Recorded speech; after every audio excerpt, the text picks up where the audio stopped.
Welcome to the Alcohol Reset, the podcast that helps you reset your habits, health, and relationship with alcohol without judgment or extremes. If you're looking to cut back, take a break, or just understand how drinking can affect your body and mind, you're in the right place. Each episode brings you science-backed insights on neuroscience, nutrition, and habit change to help you feel better, sleep deeper, and take control on your terms.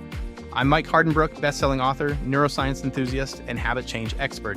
I've helped thousands through my book and podcast to rethink their drinking, and now I'm here to help you do the same. Let's get started. All right, let's just jump right in. I want to start with a little thought experiment, and I want you to really picture this.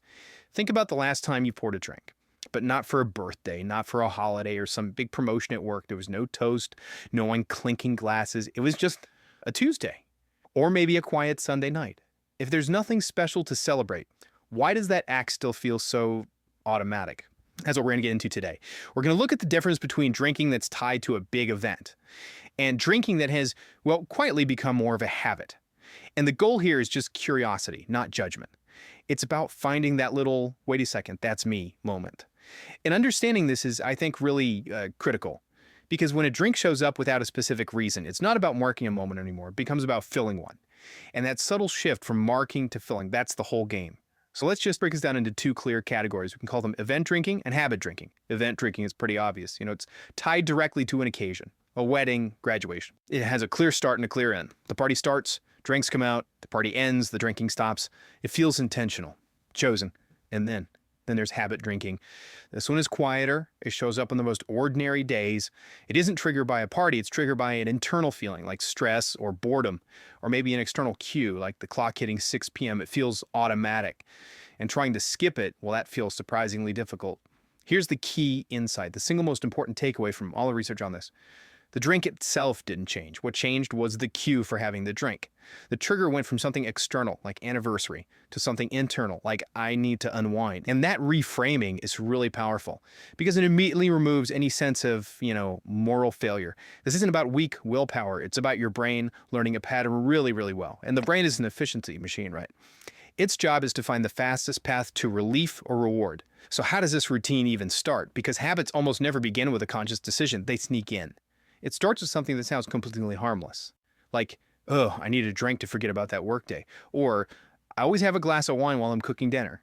Maybe it's just, I need something to take the edge off.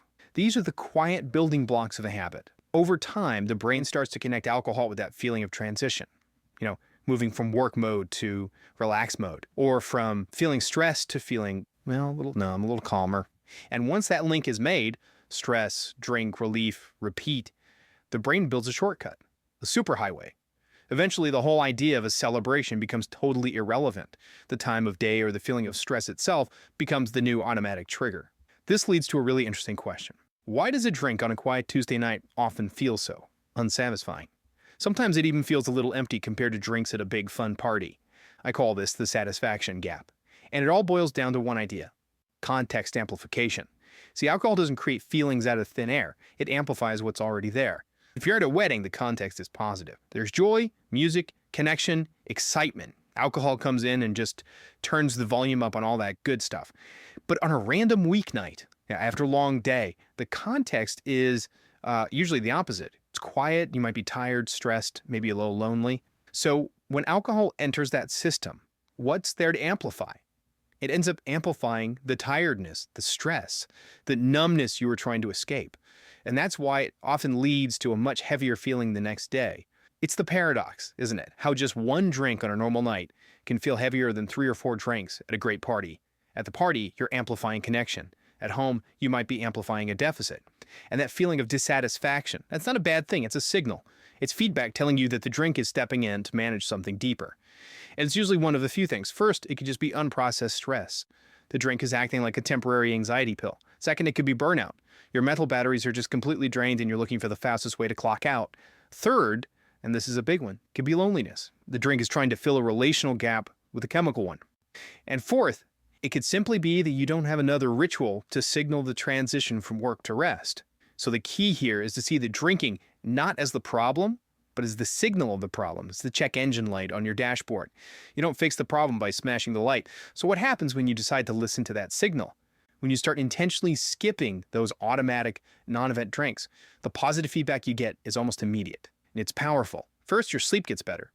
Dramatically better. Your body can actually rest and recover without interruption. You start having lighter mornings. And a lot of people report a noticeable drop in that low-grade, humming anxiety that's always in the background. Cravings start to weaken because you're starving that old cue reward loop. And if you want to support your body through this reset, there are a couple of things that the science really points to. The first is vitamin B1, offered in a form called benfotiamine. Here's why that matters. Alcohol really depletes your body of B1, and your brain needs B1 for energy, for clarity, and for stress tolerance. So when it's low, your mental stamina is weaker, which makes you more likely to reach for that old shortcut. Benfotiamine is just a more absorbable form, so it helps you replenish those stores faster, supporting your focus and resilience. The second thing is a compound called NAC, or N-acetyl-L-cysteine. NAC is a precursor to something called glutathione. And glutathione is basically your body's master antioxidant. It's essential for your liver and your nervous system to detoxify and repair. So NAC helps boost those natural repair processes, stabilizing your system and helping it recover from that cumulative stress. It's about strengthening your system, not just white-knuckling it. So let's just circle all the way back to where we started. If you feel that sharp difference, that dissatisfaction when you have a drink on a quiet night versus a celebration, that is not a character flaw. It is feedback, pure and simple. It's your body asking for real rest instead of just temporary relief. It's asking for presence instead of escape. And I think most importantly, it's asking for a conscious choice instead of autopilot. So the final thought I want to leave you with is this. Take a look at your habits. Are they truly tied to specific chosen moments of joy? Or are they just momentum, a shortcut to manage something else? How often are you marking a moment, and how often are you just filling one? Because just noticing that difference, that awareness, can change everything. Thanks for exploring this with me today. I'll catch you next time. That's a wrap for today's episode. If you got something out of this, do me a quick favor. Leave a rating and review on whatever podcast platform you're listening on. It helps keep the show going and would mean the world to me. Got ideas, comments, or questions? Shoot me an email at mike@trycloud9.com. I'd love to hear from you. And if you're looking for extra support, check out Cloud9, makers of Daily Restore, a once-a-day supplement to support your body from alcohol's effects, and Rise and Unwind AM/PM, a 24-hour combo to curb cravings, balance mood, and improve sleep when taking a break. Go to trycloud9.com and use the code PODCAST to save 15% on your next order. Thanks for listening, and I'll catch you next time.